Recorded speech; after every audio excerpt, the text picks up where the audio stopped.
చెప్పినాడు కదండి. ఆవిడ ఎవరైతే ఈయన అన్యోన్య బంధం అని అన్నాడో ఆవిడ 2019 ఎన్నికలప్పుడు గౌరవనీయ పూర్వ ప్రస్తుత ముఖ్యమంత్రి చంద్రబాబు నాయుడు గారు తెలుగుదేశం పార్టీకి ఆవిడ పంపించిన లెటర్ మొదట దీన్ని చూపుతున్నాను. ఇదిగో తెలుగుదేశం పార్టీ అటెస్టేషన్. అలాగే నారా లోకేష్ గారికి కూడా పంపించింది దాని అటెస్టేషన్. అలాగే ఆవిడ పవనానంద స్వామికి కూడా పంపించింది దానికి సంబంధించినటువంటిది ఇన్ఫర్మేషన్. ఆవిడ రాసినటువంటి ఉత్తరాన్ని నేను ఇప్పుడు చదువుతున్నా. Relationship subject relationship with BR Naidu honorary chairman TV5. గౌరవనీయ మాజీ మరియు కాబోయే ఆంధ్ర రాష్ట్ర ముఖ్యమంత్రి వర్యులు నారా చంద్రబాబు నాయుడు గారికి నమస్కరించు రాయున్నది. నా పేరు తాడేపల్లి ఇందులేఖ, వయస్సు 48 సంవత్సరాలు, daughter of late Shri Tadepalli Satyanarayanamurthy, స్వస్థలం గుంటూరు జిల్లా తెనాలి. మాది బ్రాహ్మణ వైదిక కుటుంబం అయినప్పటికీ మా నాన్నగారు తెనాలి టౌన్ హెడ్ కరణంగా పనిచేసి ఉన్నారు. తదనంతర పరిణామాలతో మేము సుమారు 36 ఏళ్ల క్రితం హైదరాబాద్కు మూవ్ అయ్యి వ్యాపార నిమిత్తం హైదరాబాదులో స్థిరపడ్డాము. ప్రస్తుతము మేము హైదరాబాద్లోని మణికొండ ఏరియాలో స్థిర నివాసం కలిగి ఉన్నాము. నేను ఈ ఉత్తరం ద్వారా మీ దృష్టికి తీసుకొని రావాలి అనుకుంటున్న ముఖ్య ఉద్దేశ్యం ఏమిటనగా, బిఆర్ నాయుడు నాకు 25 సంవత్సరాలుగా పరిచయస్తులు. ఆ పరిచయం కొన్ని ఏళ్ల తరువాత రిలేషన్షిప్ గా మారింది. ఈ ప్రయాణంలో నాయుడు గారి వలన సుఖం సంతోషం తోడు లేకపోగా అనేక అవమానాలు ఆర్థిక ఇబ్బందులు పడ్డాను, ఇంకా పడుతూనే ఉన్నాను. నన్ను ఏనాడు ప్రేమగా బాధ్యతగా చూడలేదు. అరగంట కోసం నేను అనే విషయం నాకు అర్థమయ్యేసరికే ఏళ్లు పట్టింది. నాయుడు గారు నన్ను బాగా చూసుకుంటాను, ప్రపంచంలో అందరికంటే నువ్వంటేనే ప్రేమ, నన్ను వదిలేయొద్దు అని కళ్ళనీళ్లు పెట్టుకుంటే నమ్మి ఈ రిలేషన్షిప్ స్టార్ట్ చేశాను. నాకు ఒకే కూతురు, ఆ అమ్మాయి 16 సంవత్సరాలుగా SLE సిస్టోని లూప్స్ ఏంటది అనే జబ్బుతో ఇమ్యూన్ డిసీజ్ తో ప్రతి క్షణం జీవితంతో పోరాడుతూ ఉన్నది. నాయుడు మాటలు నమ్మి రిలేషన్షిప్ స్టార్ట్ చేశాక మా అమ్మాయికి SLE వచ్చింది.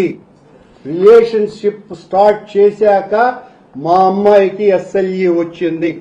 నేను మందులకి ఖర్చులకి కూడా ఎంతో ఇబ్బంది పడ్డాను.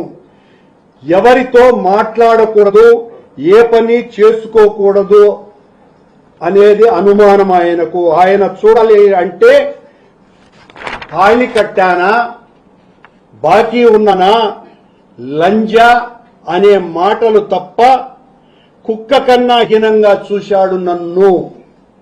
అన్ని అవమానాలు బాధలు భరిస్తూ కూడా ఎవ్వరికి ఏమీ చెప్పుకోకుండా రోడ్డున పడకుండా ఇప్పటి వరకు గడుపుతూనే ఉన్నాను.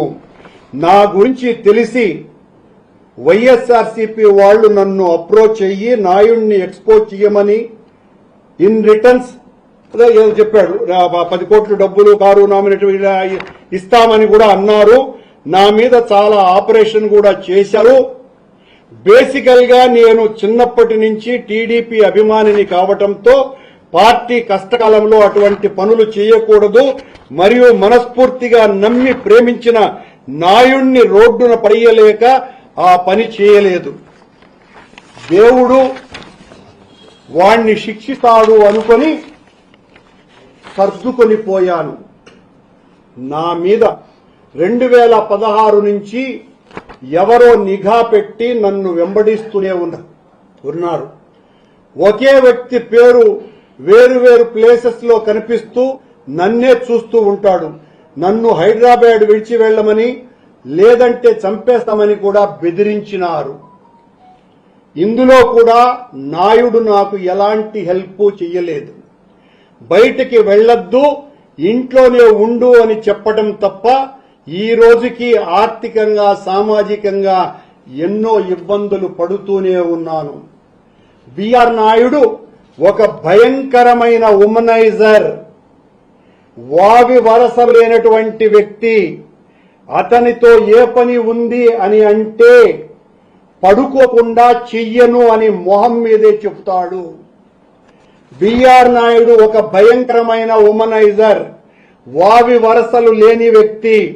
అతనితో పని ఉంది అంటే పడుకోకుండా చెయ్యను అని మొహం మీదే చెప్తాడు. టీడీపీ అధికారంలోకి వచ్చాక తను టీటీడీ చైర్మన్ గానో లేదా ఎంపీ రాజ్యసభ అవుతాను అనే ప్రగాఢమైన నమ్మకంతో ఉన్నాడు. అతను నిస్వార్థంగా ఏ పని చెయ్యడు. ఇలాంటి వ్యక్తికి మీరు అత్యున్నతమైన పదవిని ఇస్తే ఏ చిన్న పనితో ఆడవారు వచ్చినా వాళ్ళని ఇబ్బంది పెడతాడు. ఇతనికి ఆ అత్యున్నత పదవి ఇస్తే ఏ చిన్న పనితో ఆడవారు వచ్చినా వాళ్ళని ఇబ్బంది పెడతాడు. అది పార్టీకి కూడా చెడ్డ పేరు తెస్తుంది. ఈ ఉత్తరంలో రాసిన ప్రతి అక్షరానికి నేను కట్టుబడి ఉన్నాను.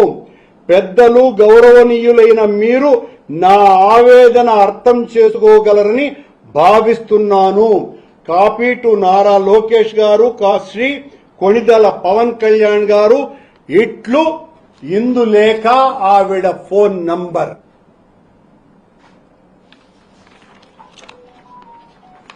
బిఆర్ నాయుడు, ఇప్పుడు చెప్పు నీ కథ, నీ యవ్వరం, నీ బతుకు. పశువు కంటే హీనమైనటువంటి వ్యక్తివు నువ్వు.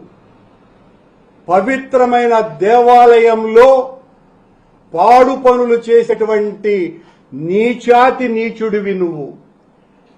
అసలు ముఖ్యమంత్రి అయిన చంద్రబాబు నాయుడు గారికే ఈ ఉత్తరం ఒక బ్రాహ్మణ తల్లి, భర్తను కోల్పోయిన వైదిక బ్రాహ్మణ తల్లి ఇంత ఆర్తనాదం చంద్రబాబు గారికి రాస్తే కూడా పట్టించుకోలేదు అంటే చంద్రబాబు నాయుడు గారు ఉద్దేశపూర్వకంగా ఇలాంటి నీచుణ్ణే టీటీడీలో ఉంచాలా అనేటువంటి అనుమానం ఎవరికైనా రాదా అండి? ఈ ఉత్తరం చూస్తే ఎవరికి రాదా? ఉద్దేశపూర్వకంగానే చంద్రబాబు నాయుడు గారు ఈ రకమైనటువంటి వ్యక్తికి ఈ పదవిని ఇచ్చినారు. ఎంత దారుణం! హీనాతి హీనమైనటువంటి విషయం. నువ్వు ప్రెస్ మీట్ పెట్టి తగ్గేదేలే అంటాడు. తగ్గద్దు. ఇట్లాంటి పాడు పనుల్లో మరింత పెరుగు. నేను నీ దగ్గరికి వచ్చి భంగపడినానా? నిన్న అసలు మనిషిగా కూడా చూడను నేను నీలాంటి వాళ్ళని.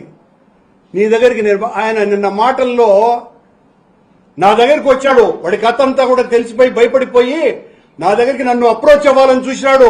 నేను ఒప్పలేదు అని అన్నాడు. అని వెంటనే నేను కూర్చున్నప్పటి నుంచి రాజీనామా చేయమని అడుగుతాడు అని అంటాడు. అరే, నేను కూర్చున్నప్పటి నుంచి రాజీనామా చేసేవాడిని అడిగితే అయితే నీ దగ్గరికి ఎందుకు వస్తాను? పొరమోకడం నాకు అర్థం కాలే.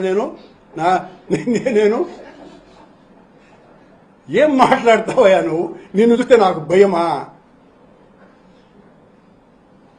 నీ అటు పనికి మాలినోడిని, లఫంగుల్ని చాలా మందిని చూసిన.